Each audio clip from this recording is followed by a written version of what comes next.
Hi, I'm John Quinton, and in this mini lecture, I'm going to be talking about the effects of soil organic matter on soils and plant growth.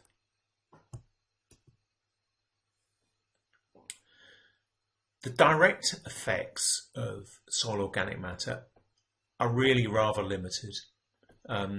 There's some evidence, and growing evidence actually, that organic nitrogen and phosphorus can be taken up by plants, but it's not a major part of their nutrition.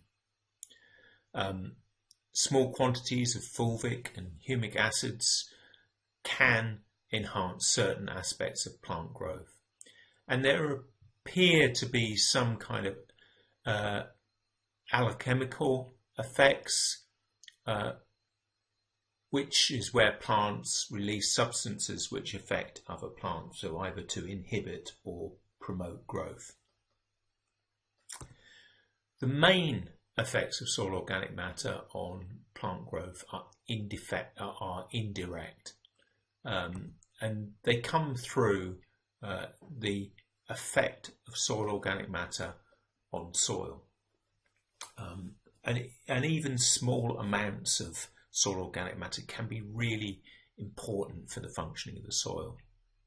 And I'm going to talk about, I guess, five main effects here: cation exchange capacity, water holding capacity, stabilization of soil aggregates, the slow release of nutrients, and it is a source for energy and food for soil organisms.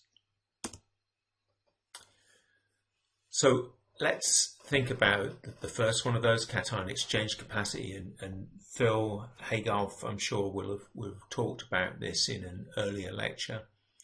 But the cation exchange capacity of a soil is its ability to hold on to cations.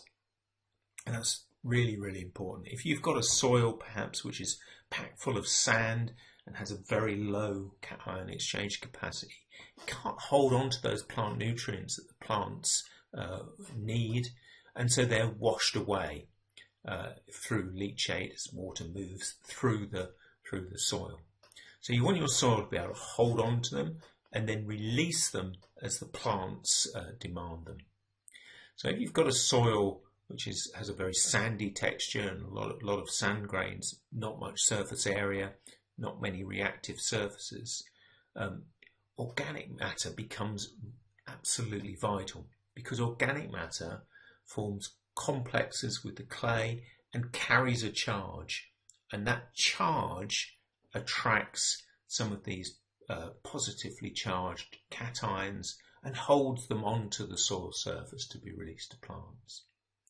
And you can see in this plot that I've given you here on the left hand side of the screen, that organic matter percent is very strongly correlated with cation exchange capacity. And so here you can see as organic matter content rises, so does cation exchange capacity.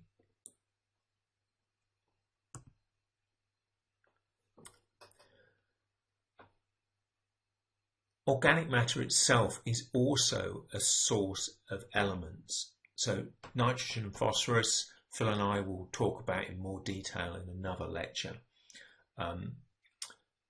But you'll remember when we talked about the soil organics cycle, that one of the processes is the mineralization of nitrogen, phosphorus and sulfur, all vital elements for plant growth, and then the rapid release from organic material of calcium, magnesium and potassium. There are also a number of other elements associated with organic matter. We call these micronutrients. I've put some examples there: boron, molybdenum, cobalt, chlorine, which plants need in very small quantities, hence the name micronutrients. So organic matter can be an important source of those as well.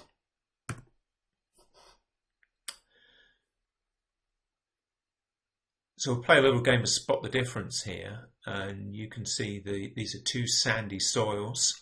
The only difference between them is that one has no organic matter and the other one contains organic matter.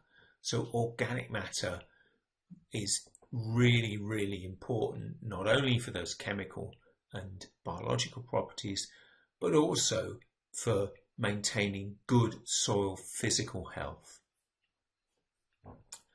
And one of the ways we can look at that soil physical health is by considering the structural stability of the soil. And so this is some data taken from some studies in southern England, and you can see that as we increase organic matter, the stability of the soil, so its ability to resist raindrops and erosion, increases on all three soils considered.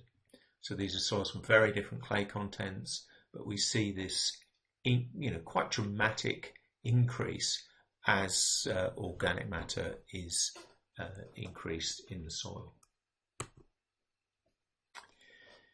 It's also important for infiltration, and that ties very much in with the aggregate stability that we've just mentioned. But if you look at the pictures on the right hand side of the slide, you'll see before and after rainstorms for both a low organic matter soil and a high organic matter soil. So after rain, the low organic matter soil has almost been destroyed in terms of its surface structure. You can't imagine much water actually infiltrating into that surface. Whereas the high organic matter surface soil at least has some structural elements left, so there's a little bit of surface roughness, and there are some big cracks as well.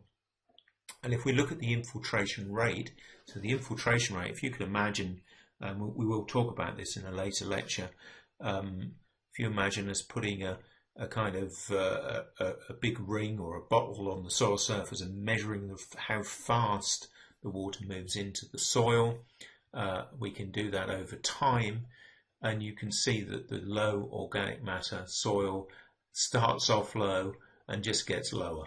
Okay, whereas the higher organic matter soil maintains a higher infiltration rate for much, much longer.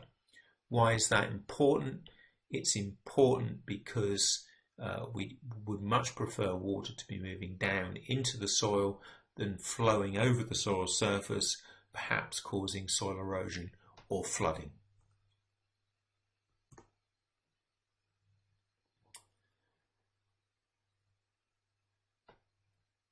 Another benefit of adding organic matter is that it allows the soil to hold on to more water. So here we have two variables plotted. One is the field capacity. So if you imagine a soil that has been rained on and then allowed to drain for 24 hours, that's roughly the field capacity. The other one is the permanent wilting point. So here, if you imagine the point at which plants die because they don't have enough water, perhaps you've done this to a pot plant, you've left it, forgot to water it, and eventually it just falls over and dies. That's the permanent wilting point in terms of moisture content. Again, we'll talk about these in a bit more detail in another lecture. But what you see is that as we increase the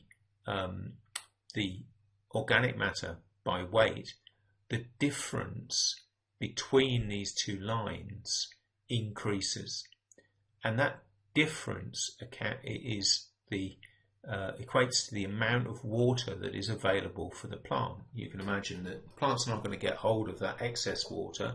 It's going to get hold of the water that was in the soil between 24 hours, and then as the soil dries out to a point that there's no water left for the plant.